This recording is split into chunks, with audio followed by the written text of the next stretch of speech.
E aí, galera da internet, começando agora o terceiro podcast falando de bola com muito de Campeonato Brasileiro.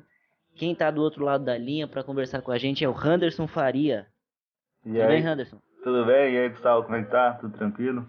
Tudo bem? Boa noite, pessoal. Bom dia, boa tarde. Vamos lá, começar o terceiro, né? Bastante assunto aí, Campeonato Brasileiro meio que dando uma definida, né? Pelo menos um pouco, assim, nesse começo, nessa primeira parte de quem vai brigar. A gente vai tentar falar um pouquinho de Copa das Confederações também, semifinais. É isso daí. Começar pelo líder, né, Henderson? Começar pelo líder. Corinthians foi no Sul, o jogo mais difícil do campeonato até agora, mas provavelmente o mais assistido. 1-0 contra o Grêmio, gol de Jadson com o Cássio fechando o gol. Você viu o jogo, Henderson? Eu assisti. Esse jogo do Corinthians foi o primeiro jogo do Corinthians que eu assisti assim com mais atenção. Eu tinha visto alguns outros mais de relance. Esse foi o primeiro que eu sentei e assisti com bastante atenção. Eu vou falar assim, eu fiquei bastante impressionado com o Corinthians, viu? Achei Tomou que. pressão e não se abalou, né? Você vê que o Corinthians é um time frio. É um time que não aparentemente tá pronto, assim. É lógico que tá cedo ainda, né? O campeonato meio que está começando, apesar de já estar na 10ª rodada, mas ainda está começando, mas você já vê o Corinthians um time pronto, assim, um time frio, que foi fora de casa, foi no Sul contra o segundo colocado, time que não tinha tomado um gol ainda em casa, que é o O Grêmio. melhor futebol do Brasil para muitos, inclusive para mim. Eu também acho. E o Corinthians foi e fez o resultado. Tomou uma pressãozinha, né, quando o Luan perdeu o pênalti, o Luan teve umas outras chances também, e o Cássio fechou o gol, como você bem falou. Mas eu não vi assim o Corinthians ser dominado, né, e passar sufoco. Pelo contrário, o time foi e fez o gol na chance que teve, segurou bem o resultado e trouxe aí uma vitória maiúscula, né? Uma vitória de time que vai brigar mesmo pelo título. E como você falou, eu concordo com você. Eu não vi o Corinthians em nenhum momento tomar uma pressão que desesperasse os jogadores. Assim, eu não senti que o Grêmio ia empatar em nenhum momento. Claro, teve pênalti, teve defesas do Cássio, mas o Corinthians foi superior. Me pareceu que estava em vantagem o tempo todo, né? Chegou uma vez com o Paulo Roberto na cara do goleiro. Isso que o Corinthians contratou o Paulo Roberto, que era reserva do Richelli no esporte, né? Então tá É, tudo dando certo no Corinthians. Caminha para disputar o título assim, muito forte. A campanha do Corinthians é absurda, assim. São 26 pontos em 10 jogos, né? 8 vitórias e 2 empates. É a melhor campanha da história dos pontos corridos em 10 jogos. É um time que hoje é o time a ser batido. inclusive fora de casa, né? Time que fora de casa vai muito bem. É, se você for pensar que a fórmula dos pontos corridos para quem quer ser campeão é aquela coisa de empatar fora, de conseguir uns pontos fora de casa e vencer em casa, o Corinthians vai fazendo até mais do que isso. Vai ganhando fora e vai ganhando em casa. E vai ficar É o muito único difícil. time, é o único time que venceu o Vasco em São Januário e venceu o Grêmio na Arena esse ano, É, né? são resultados assim que mostram que o time tá. E uma coisa também que eu me chamou bastante atenção é assim, é o conhecimento, o controle que o Carille tem da equipe, né? É uma equipe que a gente conversou sobre isso em alguns podcasts passados aí. Não tem nenhum craque, né? Nenhum aquele jogador fora de série. Tem ali uma dupla de meio campo de mediana para bom. Não dá para falar que Jadson e Rodriguinho são craques, são bons jogadores. Não tem nenhum craque, mas ainda assim você vê que todo mundo parece que cumpre o que o Carille pede. Uma defesa que toma poucos gols. O meio campo que cria, que chega para finalizar. Ou quando o Rodriguinho não vai bem, o Jadson vai bem. Quando o Jadson não vai, o Rodriguinho vai. Quando nenhum dos dois vai, um outro jogador aparece para finalizar, para levar o time para frente. Então é um time que todas as peças parecem que funcionam bem. E a prova disso aí, pelo menos no meu entendimento, é trabalho do treinador. Trabalha no dia a dia, nos treinamentos, o treinador ele consegue entender como cada jogador funciona e os jogadores taticamente obedecem muito o que o treinador pede. É muito organizado, né? O Corinthians, ele Parece que todo jogo é como se fosse assim, final de campeonato, todo mundo muito aplicado, todo mundo marca, todo mundo sabe sua função, assim. Se não tem nenhum craque, os 11 são de medianos para bons, assim, o que favorece a coletividade, né? Ninguém se sobressai tecnicamente, mas taticamente é um comprometimento que eu não vejo em nenhum outro time, assim, é um negócio impressionante. E aí tem muito o dedo do Carille, né? Tem toda aquela coisa de ser discípulo do Tite, do Mano Menezes. E aí o Corinthians embalado, a torcida vai junto com o time. Vai ser eu acho muito difícil o Corinthians não beliscar aí pelo menos entre os três eu acho que chega. Aí título eu acho que é só mais pra frente pra definir. Mesmo que a campanha seja espetacular. Porque pra assim... gente ter uma ideia, só pra finalizar, pra ter uma ideia, o Corinthians ele tem mais pontos de diferença do primeiro pro terceiro, né, do Corinthians pro Flamengo, hoje, do que do Flamengo, que é o terceiro, pro 17º, que é o primeiro da zona de rebaixamento. O Corinthians tem pro Flamengo 9 pontos de diferença, o Flamengo tem pra zona de rebaixamento 7 pontos. Então, né, é uma campanha absurda, assim, enquanto tá todo mundo ali se estapeando, o Corinthians se sobressai. Eu ia comentar exatamente sobre essa questão dos pontos, né? Você vê que são 9 pontos pro terceiro colocado. Aí a gente vai pensar, porra, mas tá na 10ª rodada ainda, o campeonato tá começando. Tudo bem, tá começando, só que assim, conforme os jogos vão passando e o Corinthians vai mantendo esse nível, essas vitórias, essa diferença é uma diferença que, para ser derrubada, ela precisa muito que o Corinthians perca. Então não adianta o Flamengo ganhar, o Flamengo que é o terceiro colocado, ganhar todos os jogos daqui para frente, ou a maioria, se o Corinthians não perder. E em 10 jogos, os caras não perderam ainda. Então, assim, tem que começar a acontecer uma coisa que não aconteceu ainda, que é o Corinthians tropeçar seguidamente. Eu acho que a dificuldade está aí, apesar de estar no começo, a dificuldade está aí. Que é o Corinthians perder pontos seguidos. Começar a perder jogos. Vai perder, evidentemente que vai. Mas tem que coincidir de, na rodada que eles perderem, os times que estão ali brigando também ganharem, os confrontos diretos ganharem os dois contra o Corinthians, então eles vão abrindo uma série de vantagens que é difícil tirar. No campeonato de pontos corridos é difícil. Muita coisa vai acontecer ainda, mas mantendo esse nível, né, mantendo esse futebol, vai ficar bem difícil. Eu também acho, como você falou, que pelo menos ali no G4 eu acho que já é bem possível garantir que o Corinthians vai ficar, vai brigar, e os outros vão ter que correr atrás para tirar essa diferença, esse começo tão bom que o Corinthians está tendo. E agora Palmeiras e Flamengo reagindo, né? Dos dois melhores elencos do país. Na sua opinião também? Eu também acho. A gente comentou também sobre isso, se eu não estou enganado, no segundo podcast, que esses times, eles, apesar de começar mal, uma hora eles começariam a ganhar, né? São elencos muito bons. O Palmeiras ainda pode se reforçar mais ainda, né? Saiu uma conversa aí do Diego Souza, que parece que o Cuca pediu. E pelas informações que estão saindo aí na internet, já está bem encaminhada a contratação. Então, o Palmeiras é um elenco que vai ficar ainda mais forte. Mas Flamengo e Palmeiras, eu acho que certamente eles começariam a ganhar em algum momento, começariam a brigar. E agora vão precisar correr, né? Mas eu acho assim, talvez o Atlético Mineiro seja um outro elenco muito bom, mas que ficou um pouco para trás. Mas Palmeiras e Flamengo com certeza. A hora que eles conseguirem emendar uma sequência de vitórias, 3, 4 vitórias seguidas, eu acho que vai ficar bem claro ali nas primeiras posições, os dois brigando ali com Corinthians e Grêmio.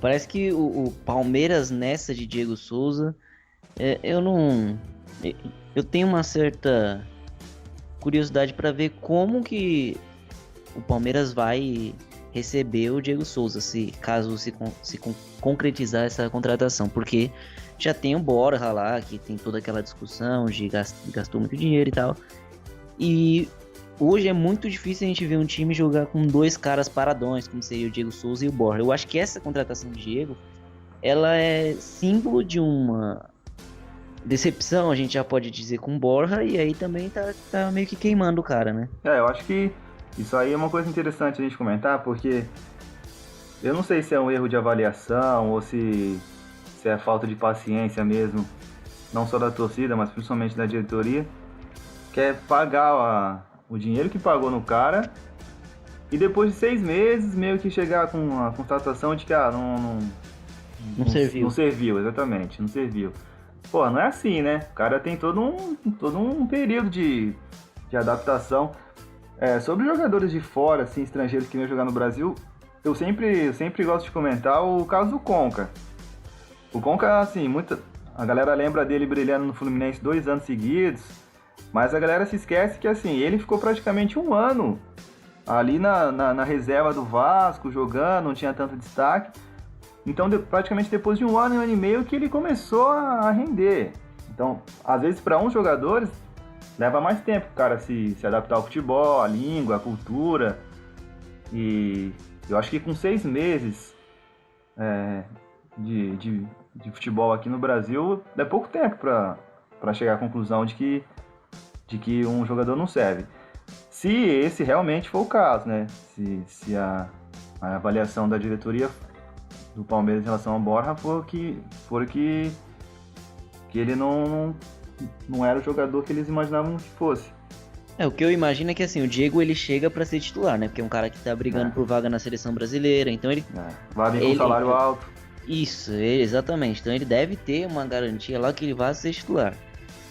Né? A gente sabe que essas coisas acontecem nos bastidores e tal, então ele deve vir com a garantia de que ele será titular.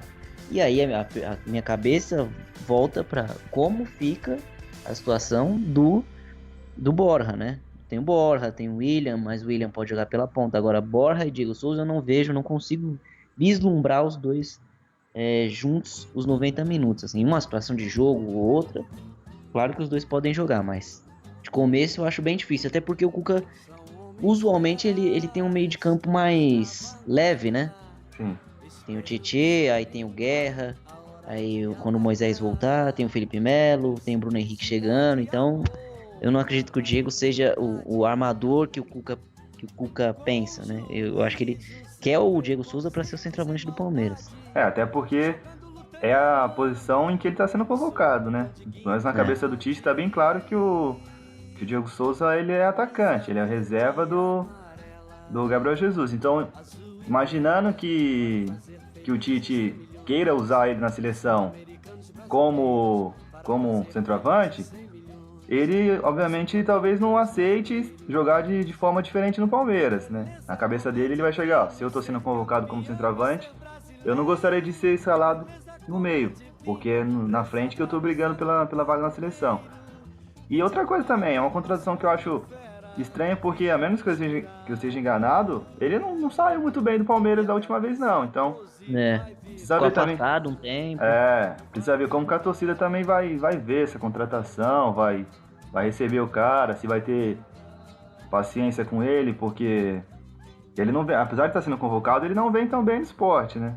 Tá sendo vaiado lá em alguns jogos, agora por toda essa história de negociação, a situação pode ficar ainda pior, então é um cara que, apesar de estar sendo convocado, os últimos 3, 4 jogos dele não têm sido tão bons. E aí o Flamengo também venceu com um gol de um cara que se espera muito, mas também entrando nessa questão de adaptação, ainda não correspondeu, né? Que é o Berril. Jogou muito mal o Flamengo, né? Jogou mal. Joga muito mal, depois da eliminação contra o São Lourenço, joga muito mal o Flamengo, mas venceu por 1-0. E o Bahia acho que você secou o Bahia, viu, Anderson? Depois que você falou que o Bahia era surpresa, o Bahia perdeu 4 jogos seguidos. Domingo que vem tem o Bavi. E aí a coisa tá feia lá, porque o Vitória também tomou 4-1 do Atlético Paranaense, né? É um jogo que os dois vão precisar se recuperar. Mas ontem, assim, no jogo do Flamengo e Bahia, ainda tem toda aquela situação da expulsão no começo. Então o time jogou praticamente o jogo todo, grande parte do jogo com um jogador a menos. Então É meio que dá até pra justificar pelo menos o jogo de ontem, o futebol ruim do Bahia. Mas tão ruim quanto o futebol do Bahia foi o futebol do Flamengo, né? Um Ou time que... pior. Pior, exatamente. Porque a discrepância dos times é muito grande e fica cada vez mais difícil entender o que acontece no Flamengo. Porque ontem estreou Everton Ribeiro, então chegou uma hora que grande parte do jogo que o Flamengo tinha Diego, Everton Ribeiro e Guerreiro. É lógico que salário não... A questão de salário não é certeza do bom futebol, mas se você juntar o salário dos três, provavelmente pagava a folha salarial sinal inteira, grande parte do time inteiro do Bahia. Você pode colocar ali, do time titular do Bahia, né? Você pode colocar entre os três ali, fácil, uns 2 milhões de reais só em salários. Eu acho que do Bahia, cara, é mais. Eu vejo um pouquinho do trabalho do Marcelo Santana, que é o presidente lá, e assim, a folha salarial do Bahia Não é tão baixo. não é um mar de rosas, assim, digamos. Mas sem entrar nesse mérito todo, os nomes, né? O que a gente Sim, tá o vendo peso aqui são dos os caras. nomes. Isso, exatamente. O Diego é jogador de seleção brasileiro, o Everton Ribeiro, se tiver uma sequência, provavelmente vai ser lembrado pelo Tite. Guerreiro é o maior ídolo da história do Peru. Só Quase pra não gente deu lá. ficar nesses 3 nomes. Então, E os caras não conseguiram em nenhum momento. É claro que é cedo, que o Everton Ribeiro estreou ontem, mas em nenhum momento o Flamengo conseguiu mostrar um futebol que animasse ali o torcedor. eu acho assim, fazendo uma comparação entre o trabalho do Zé Ricardo e do Carille, que é o líder do campeonato, pelo fato de serem 2 treinadores que estão começando, a diferença é muito grande, porque se a gente enxerga no Corinthians um trabalho do Carille funcionando muito bem, é difícil enxergar isso no time do Flamengo. O Zé Ricardo ele não consegue fazer esses jogadores todos jogarem bem, taticamente o time não funciona, o conjunto não funciona, e aí fica dependendo sempre de lampejos desses caras, né? O bom de você ter um time com jogadores tão bons assim é esse. Às vezes quando o conjunto não vai bem, em um lance a qualidade dele se sobressai e o time acaba vencendo. Mas se a gente for analisar o conjunto, o jogo todo, o Flamengo, não só ontem, vem jogando muito mal. Mudando aí, quem tá sendo muito questionado também é o Rogério Ceni, né? São Paulo empatou em 1-1 com o Fluminense, mas o Fluminense perdeu muitos gols. O Renan Ribeiro salvou o São Paulo, assim, bolas impressionantes. E o Rogério... Você acha, na sua cabeça, Anderson, você acha que tem alguma chance do Rogério não terminar o ano como treinador do São Paulo? Cara, eu achava que não, mas agora já começa a mudar de opinião.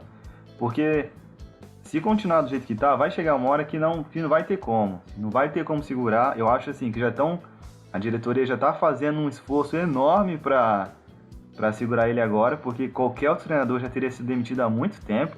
Muito tempo. Né? Naquela eliminação da Sul-Americana lá para um time praticamente semi-amador da Argentina. Defensa e Justiça, né, do Uruguai. Vai isso. Vai pegar Chapecoense agora.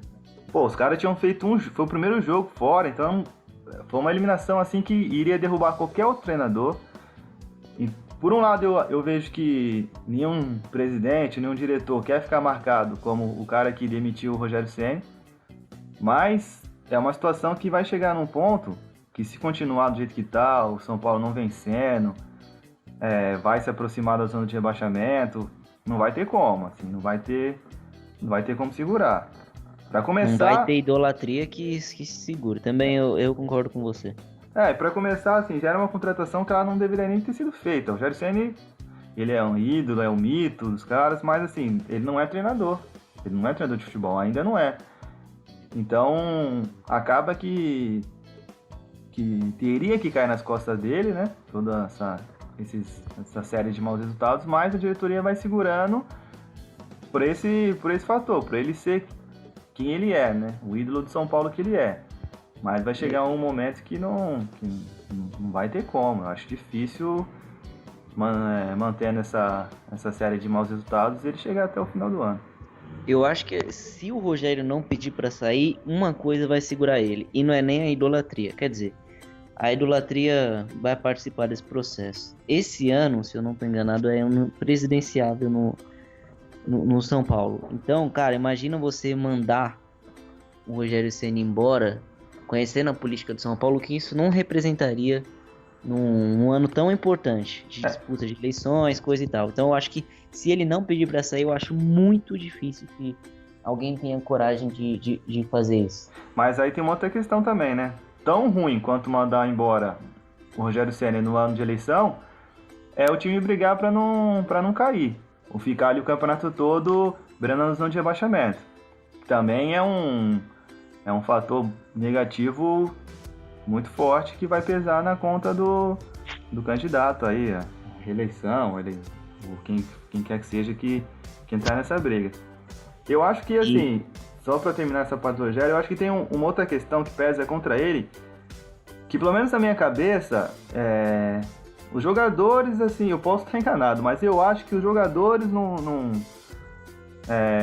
estão abraçando muito a ideia dele, não. Eu acho que ele é um cara que deve sofrer uma resistência dentro do elenco. Aquela história de quando ele chutou o quadro lá e acertou o Cícero, né?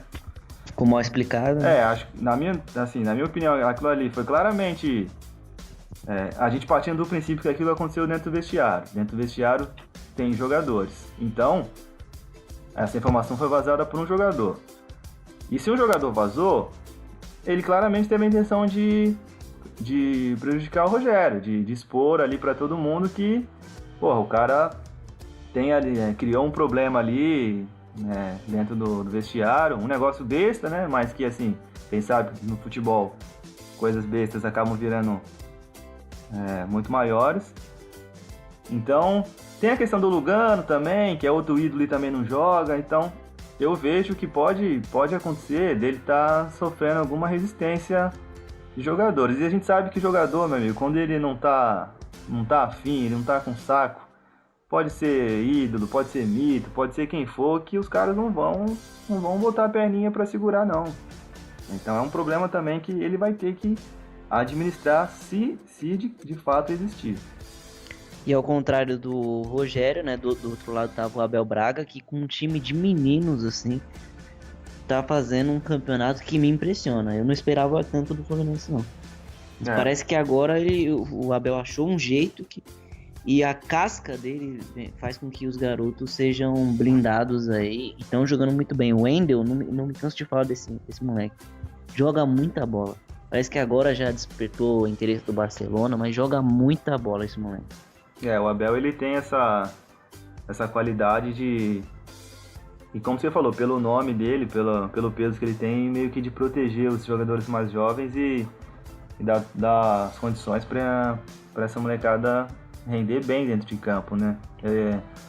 Nas entrevistas, na forma como ele fala desses jogadores que precisam entrar, os mais novos, ele parece que blinda muito bem os jogadores e a gente sabe que o jogador gosta bastante disso. E aí acho que o Campeonato Brasileiro é isso, né? Acho que foram os principais assuntos, é o que de mais relevante a gente consegue tirar dessa rodada, né? Foram esses jogos. E vamos ver daqui pra frente. Tá no começo, mas eu já vejo o campeonato meio que ganhando corpo, assim, ganhando forma. Né? Próxima rodada tem confrontos aí de treinadores bem interessantes. Tava pensando aqui comigo. Tem Flamengo e São Paulo. O pressionado Zé Ricardo vai pegar o São Paulo com o ingresso pro próximo jogo do Flamengo na Ilha do Urubu é R$320 se você tiver interesse em assistir o Flamengo, viu, Anderson? Eu acho, talvez nem se eu vender minha alma eu consigo pagar um... Juntando um dinheiro é mais fácil a gente juntar o dinheiro e assistir a final da Champions. Eu acho que tá quase empatada. Eu assisti a final da Copa do Mundo ano que vem. Acho que o Flamengo quer chegar nesse parâmetro. E também tem Corinthians e Botafogo. Botafogo perdeu pro Avaí 2-0 e aí é Carille contra Jair Ventura, que eu também acho um ótimo treinador. E também aí mais um confronto de treinadores dessa nova geração aí que são bem promissores. E saber como que o Botafogo vai reagir, né? Depois dessa derrota, que foi uma derrota que ninguém esperava. O Avaí vinha vindo muito mal na zona de rebaixamento e o Botafogo em casa perdeu com gols do Joel, né? Que tava no Botafogo até há pouco tempo. Aquela coisa de lei do ex. Joel ficou o tempo dele no Botafogo, aí não sei precisar quanto tempo. Fez um gol. Aí vai jogar contra o Botafogo, faz 2. Tem coisas que só acontecem com o Botafogo, né? Nunca fez tanto sentido esse ditado. Exatamente. E antes dessa rodada do Campeonato Brasileiro, no meio da semana tem Copa do Brasil, né? Copa do Brasil. Tem, assim, eu não me lembro de ver uma quartas de final tão equilibrada quanto a desse ano. Flamengo e Santos, primeiro jogo na Ilha do Urubu. O Palmeiras vai pegar o Cruzeiro, primeiro jogo no Allianz. Aí tem também Atlético Paranaense e Grêmio, com o primeiro jogo lá na Arena do Grêmio. E Atlético Mineiro e Botafogo fecham na quinta-feira. Então, assim, só tem times que estão na primeira divisão, né? Só clássico. O bom dessa nova Copa do Brasil é isso, né? Você começa a ter esses confrontos, esses clássicos de times de Série A já cedo, né? Então, essa nova... Se por um lado também tirou a possibilidade de ter esses times pequenos chegando na final, como acontecia antes, né? Santo André, Paulista e tal. Se por um lado tirou essa possibilidade, por outro colocou já clássicos assim, regionais e interestaduais para acontecer logo de cara, né? O que eu particularmente acho bem legal. Flamengo e Santos já foi final de Campeonato Brasileiro em 83. Palmeiras e Cruzeiro já foi final de Copa do Brasil. Atlético Paranaense e Grêmio fizeram, acho que o ano passado na Copa do Brasil, assim, foi o mata-mata mais emocionante. O Grêmio ganhou na arena do Atlético e o Atlético devolveu, foi pros pênaltis, aí ficou naquela disputa de pênaltis infinitas. Assim. Grêmio e Atlético foram... Ah, não, foi Grêmio e Atlético Mineiro a final, desculpa. E aí tem Atlético Mineiro e Botafogo que tem uma certa rivalidade na Copa do Brasil, assim, o Botafogo costuma eliminar o Atlético em torneios eliminatórios. Você consegue... Flamengo e Santos, qual é o seu favorito? Pelo elenco, o Flamengo, né? O Flamengo é favorito. Mas, analisando o momento, apesar do Santos vindo de algumas vezes, tá vindo de derrota do Campeonato Brasileiro, acho que o futebol que o Santos joga é um pouquinho melhor. Mas pelo elenco eu vou colocar o Flamengo como favorito. Eu acho que nesse tudo depende do primeiro jogo, porque o segundo é na Vila, né? E aí o Santos na Vila, mesmo que não tenha vencido o Sport, aí perdeu de 1-0, a primeira vitória do Sport na história da Vila do Belmiro, eu acho que o Santos é pouquinho favorito porque a volta é na Vila. Aí Palmeiras e Cruzeiro. Esse é equilibrado, esse é bem equilibrado pelo peso das... Bom, a todos os confrontos tem a questão do peso da camisa. Mas nesse eu aponto o Palmeiras. Eu coloco o Palmeiras apesar do Palmeiras também tá se recuperando agora, mas eu acho que o momento do Palmeiras é melhor do que o do Cruzeiro.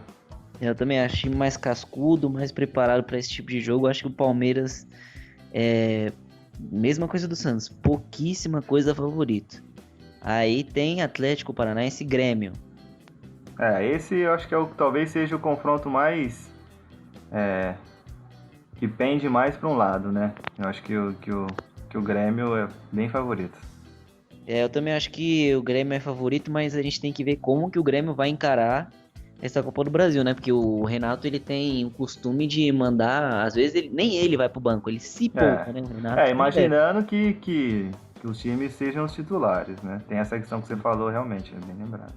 E eu também acho, o Grêmio é favorito, mas aí como o Grêmio vai encarar? Se o Grêmio for largar a mão aí da Copa do Brasil, aí o Atlético tem tudo pra passar. Eu acho que, e só uma coisa sobre esse jogo, eu acho que o Grêmio é bem favorito porque ultimamente o Atlético não tem conseguido fazer valer nem o fator casa, né? Tá apanhando direto dentro lá do estádio deles, da Arena da Baixada, isso. E nem isso, que a questão do gramado sintético, que era o que eles conseguiam antes fazer prevalecer, esse ano eles estão conseguindo. E pra fechar tem Atlético Mineiro e Botafogo. Esse é difícil, viu? Mas eu acho que o Botafogo, eu acho que o Atlético Mineiro esse ano, pelo menos no final do Campeonato Estadual pra cá, o Atlético Mineiro, pra mim, vem sendo a decepção. Tudo bem, classificou na Libertadores, mas no Campeonato Brasileiro, eu acho que como tá mal, eu vou colocar o Botafogo aí como favorito. Pela organização tática e a disciplina e o histórico também contra o Atlético Mineiro, eu vou de Botafogo também.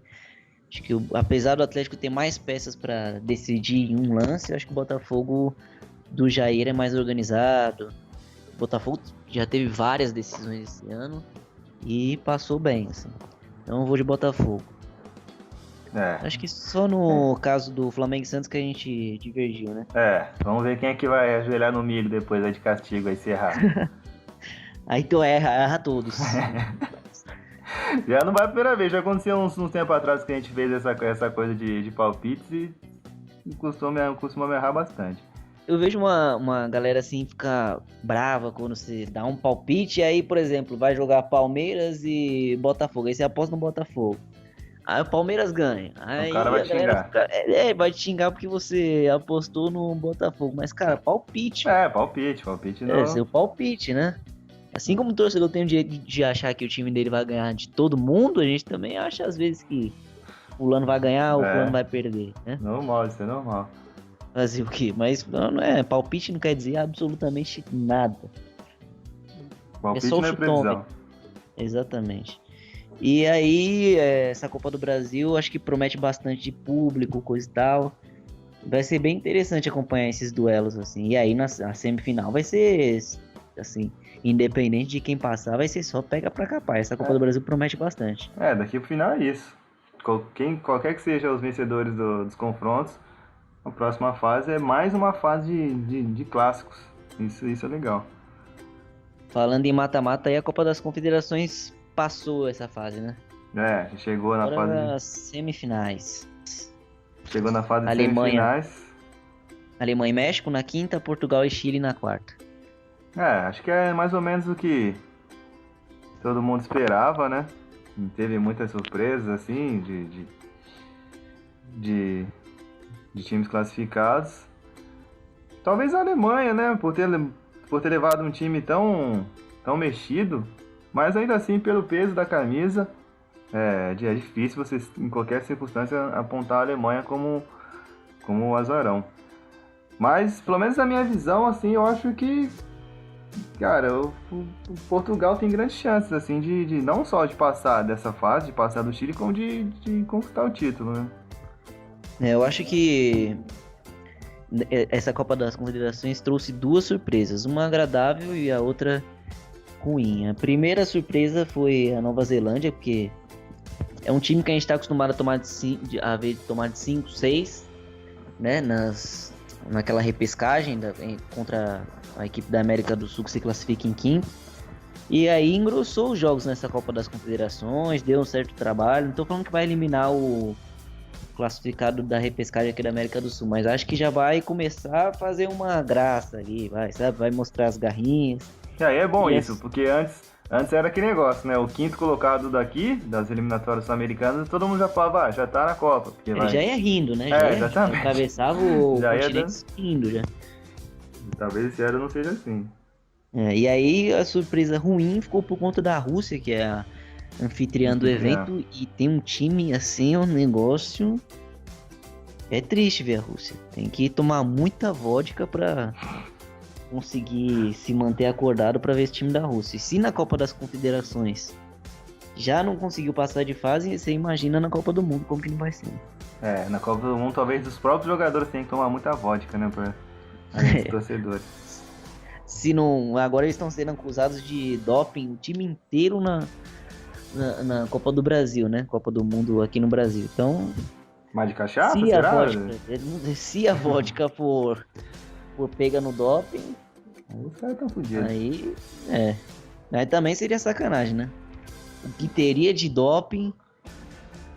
tem que tirar não praticamente todos os esportes. Exatamente. E aí, acho que é isso, né? Alemanha e México, você acha que dá Alemanha ou México? Então, aí nesse é difícil porque Eu acho que a Alemanha, acho não, né? A Alemanha tem uma camisa mais pesada, mas eu acho que nesse jogo vai prevalecer a experiência. Eu acho que o time do México tem jogadores mais experientes, tem o Osório fazendo um bom trabalho. Eu acho que a Alemanha não passa não, eu acho que passa o México desse confronto. E aí eu acho que o Osório, cara, eu acho ele muito bom treinador, mas às vezes ele dá uma. Sabe aquele professor Pardal? Dá umas inventadas. Eu não consigo colocar. Gostaria muito que a final fosse México e Chile, mas eu não consigo colocar tanta fé assim no México. Aí eu vou de Alemanha, só para contrariar. E Contrariar. Portugal e Chile, Portugal e Chile, eu acho que dá Portugal.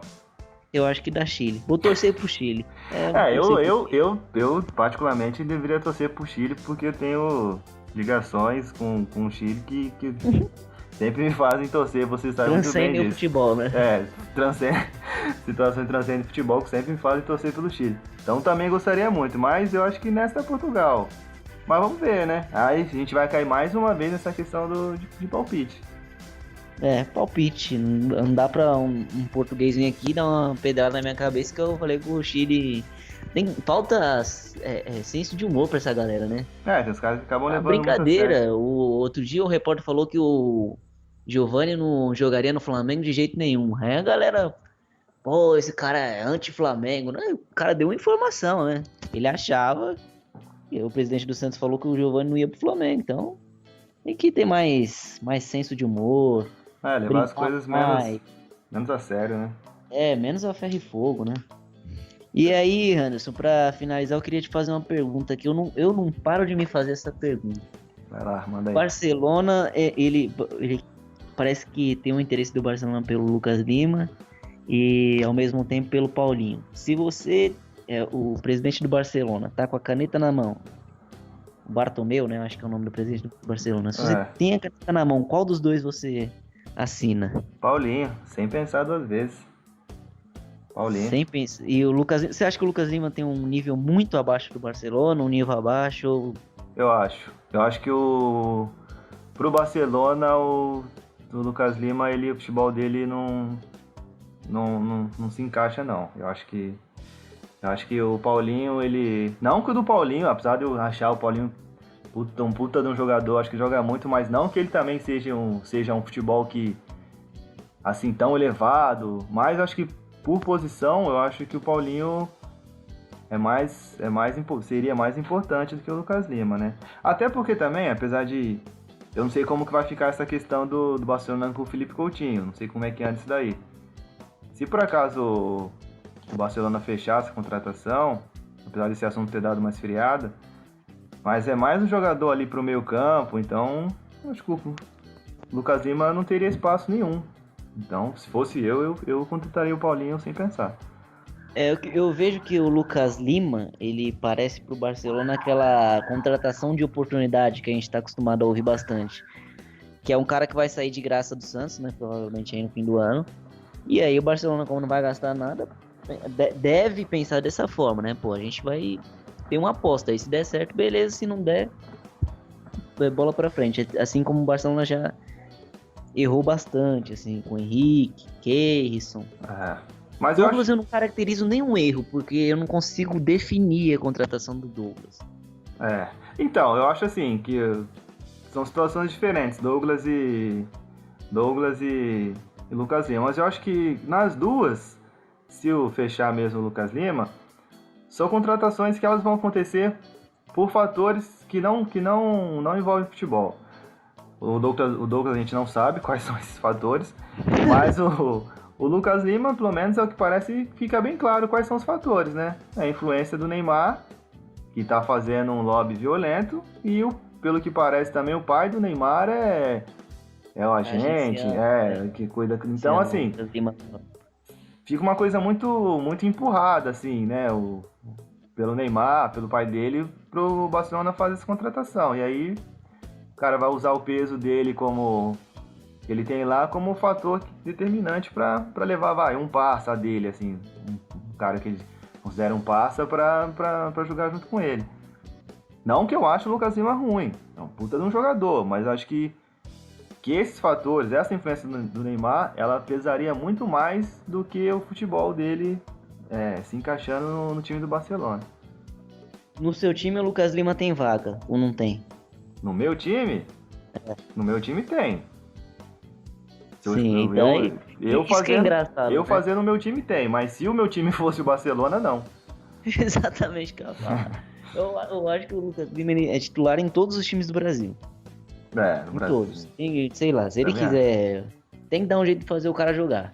Agora, o Barcelona que não...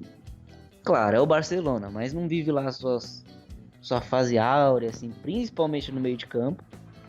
O cara não tem vaga, eu não consigo ver o Lucas Lima chegando lá, colocando a camisa e jogando isso faltando... Ele chegaria em dezembro, janeiro. Isso faltando 6 meses pra Copa, sabe? E é um cara que a gente cogita bastante na seleção brasileira. Ele é um cara... Então... Ele joga muita bola, mas eu acho que no Barcelona... tem que ver também como que vai ficar a questão dos jogadores para a posição, quem o Barcelona vai contratar, quem vai dispensar. Mas eu acho que assim, ele não teria espaço. Então, eu acho que para ele mesmo, assim, é lógico que é difícil falar nisso, porque envolve grana que o cara vai receber, o desejo que o cara tem de jogar na Europa. Mas para ele, pensando no futebol, talvez fosse interessante ele ir para um outro time da Europa, se tiver uma proposta. Porque é um lugar onde ele consiga jogar. Eu acho assim, aí vai muito na cabeça do cara. Se ele prefere estar no Barcelona e não jogar, mas eu sou do Barcelona, tenho status. Ou se ele prefere ir para um outro time e de fato jogar e tentar conseguir a vaga para a Copa do Mundo, né? Não dá para pensar pela cabeça do cara, mas eu analisaria esses fatores. E aí, no caso do Paulinho, chinês, eu imagino o Barcelona tentando negociar a contratação de um jogador que joga na China. Mesmo, aliás, qualquer outro time que negocie com um jogador que tá na China. Cara, o chinês ele não vai abrir mão de jogador por dinheiro nenhum, porque ele já tem o chinês tem pra caramba. Então, assim, só se o Paulinho for muito bom de lábia conseguir convencer lá os caras a liberarem ele, né? Então, aí vai ter uma certa quantia envolvida, né? E o Paulinho, no Barcelona, ele demonstraria que o Ernesto Valverde, que é o técnico do Barcelona contratado para essa temporada, ele já muda a cara do Barcelona, né? Que o Paulinho é um cara de força física, chegada na área. O Barcelona não tem esse cara hoje. E aí eu acho que já seria um jogador que teria mais oportunidades de cara do que o Lucas Lima. E o Paulinho tem uma outra questão interessante sobre ele, que ele é um cara que talvez ele junto com o Renato Augusto sejam jogadores que não mesmo estando na China, se não houver nenhuma catástrofe, se não houver nada fora do comum, já estão garantidos na Copa pela confiança que o Tite tem neles. Então, para eles é indiferente estar na China, ou estar na Espanha, ou estar no Brasil. Então, esse é um ponto interessante, né? De pensar que para o Paulinho, pensando em Copa do Mundo, para ele não faz diferença estar na China ou estar no Barcelona, não. Então acho que fechou por essa semana, né? É isso aí. Vamos tentar ver aí como que vai ser essa rodada. Vai ter os confrontos de Copa do Brasil no meio de semana, não tem Campeonato Brasileiro. Então provavelmente é o que vai pautar o nosso próximo papo aí, né? Copa do Brasil essa semana eu tô ansioso aí pra ver o que vai acontecer, cara. Eu espero muito dessa Copa do Brasil. Também. Então, fechando aqui o terceiro podcast falando de bola. A gente se encontra na próxima. Até mais, Anderson. Até mais, Gustavo. Abraço pra todo mundo aí que ouviu. Valeu. Até mais.